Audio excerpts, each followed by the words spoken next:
कौन कौन सेवा करने में मन लगाता है अपना? सेवा करने में किस किस का मन है? सेवा करवाने में ज्यादा लोगों का मन रहता है, करने में नहीं। कौन कौन सेवा करना चाहता है? हमारी सेवा कौन कौन करेगा? बाबा ने तो हाथ नीचे कर लिया हमारी सेवा के नाम। कौन कौन करेगा हमारी सेवा? हम तुम्हारे शहर में आए हैं तो सेवा नहीं करोगे? करोगे? क्या सेवा करोगे बताओ? चाय वाय पिलाओगे? पिलवा दे अच्छे चाय। चाय पिलाओगे? दूध? भैंस को नहीं पी में हम। कौन के घर में देसी गैया? भैंस कौन कौन के घर में? अच्छा, अब तो सब लोग बाजार का ही पीते हैं क्या? भैंस भी कम, गैया भी कम। अरे एक एक गैया पाला करो, घर में ऐसी जगह बनाया करो जब जहां एक कमरा मैया का और एक कमरा गैया के लिए भी बनाया करो। जरूरी है गाय का रखना। जिस घर में गाय रहती है उस घर में दरिद्रता नहीं आती, कब भी नहीं आती। गौ माता बहुत देती है लाभ। खैर, हमें आपकी सेवा नहीं चाहिए, हमें तो आपका स्नेह चाहिए, प्यार चाहिए। आप लोग समय पे आके कथा सुना करें और 5 बजे के बाद जाया करें, यही हमारी सबसे बड़ी सेवा होगी आपकी तरफ से। राधे राधे बोलना पड़ेगा। सेवा करने से अहंकार नष्ट होता है, ध्यान से सुनो। और आज मनुष्य, ना तुच्छ मनुष्य भी अहंकारी होता जा रहा है, क्योंकि उसके जीवन में सेवा नहीं है। घर में 4 नौकर आने से घमंड बढ़ता है, और घर में 4 साधु आने से अभिमान नष्ट होता है। बोल, नौकर आने से क्यों बढ़ जाता है? अरे फिर ऑर्डर करने की आदत हो जाती है। ए राम, ये ले आ, फलाने रे ये ले आ, ये कल। गालियां भी देते हैं, स्वभाव अकड़ू हो जाता है, अभिमान बढ़ जाता है, फिर झुकने का मन नहीं करता है। और अगर झुकने का मन नहीं हुआ तो तुम भगवान से दूर हो जाओगे। सत्संग तुम्हें सिखाता है विनम्र बनो। सत्संग तुम्हें बनाता सिखाता है कि तुम सेवा भावी बनो। अगर तुम्हारे मन में सेवा करने का स्वभाव है तो तुम भगवान से मिलने लायक हो, भगवान तुमसे मिलेंगे। दुर्भाग्य यह है कि हमारा मन नहीं करता है सेवा करने का, ऑर्डर करने का मन करता है। 18-20 साल का बच्चा भी मां से कहता है, मम्मी 1 गिलास पानी दे दो। कौन कौन मम्मी मेरी बात से सहमत है? बताओ। जितनी मम्मियां हैं प्लीज हाथ उठा के बताओ, आपके 18-19 साल के बेटा बेटी आपसे भोजन मांगते हैं कि नहीं, कि पानी मांगते हैं कि नहीं? बस ए मम्मी मेरे कपड़ों पे प्रेस कर दो, हाँ या ना? हाथ उठा के बोलो ना जल्दी। ये देखो इतनी मम्मियां कितनी एग्री कर रही हैं। अब 18 साल का हमारे ब्रज में कहीं पट्ठा है वो अपने आप कर ले। अब तो तेरी उम्र इस लायक हो गई कि तू मां को उठा के जल पिला। हाँ, भोजन तो मम्मी ही बना रही है, पर कम से कम अपने आप परोस के खा। कौन कौन 18-19 साल के बच्चे अपना काम स्वयं करते हैं?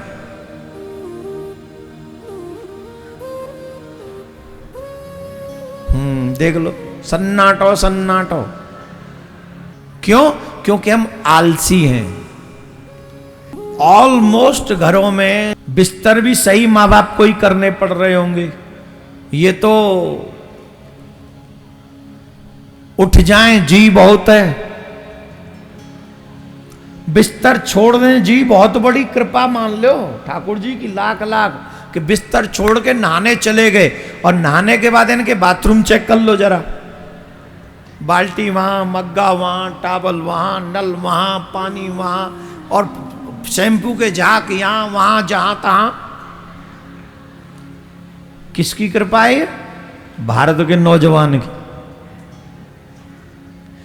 जितने भी युवा बच्चे यहां पर बैठे हैं, 2-3 चीजें मुझसे सीख लो आज। बिस्तर छोड़ने से पहले आपका बिस्तर अपने हाथों से सही करो। तकिया की जगह तकिया रखो, चादर सही करो, कंबल की तय करो, रजाई की तय करो, रख दो। और उसके बाद जब नहाने जाओ तो बाथरूम गीला छोड़ के मत आओ। लिसन टू मी, नहाने के बाद बाथरूम को गीला छोड़ के मत आओ, ये बहुत बड़ा अपशगुन है। हम सभी को नहाते ही बाथरूम साफ करना चाहिए, पहले पानी क्लीन होना चाहिए वहां से, गीला नहीं। अगर बाल्टी रखनी है तो वो बाल्टी भर के रखो, और नहीं तो बाल्टी उल्टी करके रखो। ये ध्यान रखना, ये बच्चे भी सीख लें, बड़े भी सीख लें। अगर बाल्टी खाली रखी है और ऐसे ही रखी है तो आपके घर में परेशानियां आएंगी ही आएंगी। बाल्टी उल्टी रखो अगर पानी नहीं भरना है तो, और मग भी उल्टा रख दो उसके ऊपर, कुछ नहीं जाएगा।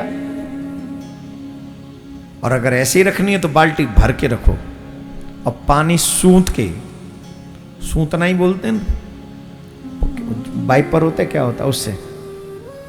इतना काम हर एक बच्चे को करना चाहिए, हर एक उस व्यक्ति को करना चाहिए। ये खुद की सेवा है, मम्मी पापा की नहीं, ये तुम्हारी खुद की सेवा है, शरीर को चलाने की सेवा है। और जब जाओ तो मम्मी पापा से भोजन नहीं मांगना, खुद से थाली लो, खुद से परोसो, ढंग से परोस के खाओ, और माँ बाप की हेल्प करो। आफ्टर 15 ईयर्स ओल्ड, 15 साल के बाद जितना घर का काम संभाल सकते हो, आप अपने माँ बाप का सहयोग कीजिए। माँ बाप से सेवा मत लीजिए, माँ बाप की सेवा कीजिए। और जितनी सेवा करोगे तुम उतने आगे बढ़ोगे, तुम आगे बढ़ते चले जाओगे, सफलता तुम्हारे कदम चूमेगी, हम लिख के दे सकते हैं। सफलता तुम्हारे कदम चूमेगी। जो सेवा करना जानते हैं और जो सेवा करवाते हैं, उनकी असफलता कदम चूमती है, वो कभी जीवन में कुछ नहीं कर सकते। मिट्टी के द्वारा निर्मित बर्तनों के अलग अलग नाम होते हैं। मिट्टी के द्वारा निर्मित बर्तनों के, ये क्या है, बोले कि मटकी, ये क्या है, मटका, ये क्या है, वो जो माता बहन वो चूल्हे पे रख के दूध गर्म करती थी, क्या बोलती है उसको, हांडी, हमारे यहां बोलते हैं उसको हड़िया, है जिसमें दूध गर्म करते हैं। और सबसे अच्छा दूध उसी का होता है गर्म। ये जो आजकल आ रहे हैं ना बर्तन सर्तनों में धर के घटिया, जो लड़ामनी नहीं, बरोसी में, मतलब जिसमें आग लगा के रखते थे, उसमें फिर हड्डियां में दूध रखते थे, फिर वो जो गर्म होता था उसका जो स्वाद है वो पुष्ट करता है मनुष्य को। आजकल के बच्चे तो सोच रहे होंगे ये क्या है, क्या बोल क्या रहे हैं ये। दादी से पूछना, शायद मम्मी भी ना बता पाए हंडिया कहते किसको है, दादी बता देंगे। अब अलग अलग बर्तन मिट्टी से बनाए, लेकिन उन अलग अलग बर्तनों के नाम हैं, पर जब उन बर्तनों को फोड़ के एक ही जगह मिट्टी मिला दी जाए तो जवाब दो, फिर क्या है, फिर क्या है। अब सुनो दूसरे हिसाब से, एक तरफ पुरुष की चिता जल रही, एक तरफ स्त्री की चिता जल रही, दोनों शांत हुई और दोनों की चिता की राख को पास में ले आए। अब बताओ किसकी राख है, स्त्री की कौन सी है, पुरुष की कौन सी है, जवाब दो। एक ही है ना। इसका मतलब बनाने वाले ने माटी का प्रयोग किया और खिलौना बनाए, किसी को स्त्री का आकार दे दिया, किसी को पुरुष का आकार दे दिया, नाटक करने के लिए धरती पे भेज दिया, जाओ तुम पुरुष की एक्टिंग करो और तुम स्त्री की एक्टिंग करो। किसी को यहाँ दे दिए बाल और किसी को यहाँ दे दिए बाल, के तुम्हारे ये लंबे होंगे और तुम्हारे ये लंबे होंगे। नाटक करना 60-70 साल 80 साल, और फिर बोले महाराज नाटक के बाद क्या, बोले फिर हम डी एंड कर देंगे, मिट्टी का घड़ा फोड़ देंगे, फिर क्या होगा, बोले फिर कुछ नहीं होगा, दोनों को एक बराबर हो जाओगे, तुम फिर आके आ जाना, फिर चेक देखेंगे क्या बना के भेजना तुम। अब बोलो कौन सी स्त्री कौन सा पुरुष, रहा कोई भेद। तो ये ज्ञान की बातें हैं जो हर किसी की समझ में नहीं आएगी।